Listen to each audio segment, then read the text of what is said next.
ప్రపంచం అంతా యుద్ధాలతో అల్లాడిపోతుంటే మనం ప్రశాంతంగా జీవిస్తున్నాం అంటే అది వీళ్ళ పుణ్యమే. జాతి గర్వించదగ్గ అణువీరులు, భారతదేశ కీర్తి కిరీటంలో అణుశక్తి అనే వజ్రాన్ని పొదిగిన మహనీయులు వీరు. పరాయి దేశాల ఒత్తిళ్లకు తలొగక స్వదేశీ పరిజ్ఞానంతో భారత్ను శక్తివంతమైన అణ్వస్త్ర దేశంగా నిలిపారు.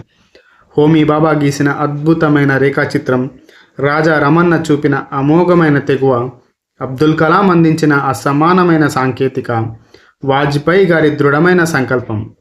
నేడు మనం అనుభవిస్తున్న ఈ భద్రత వెనుక ఉన్నది వీరి నిరంతర కృషి మరియు అంకితభావం. కోట్లాది మంది భారతీయులకు వీరు ఎప్పటికీ స్ఫూర్తి ప్రదాతలే.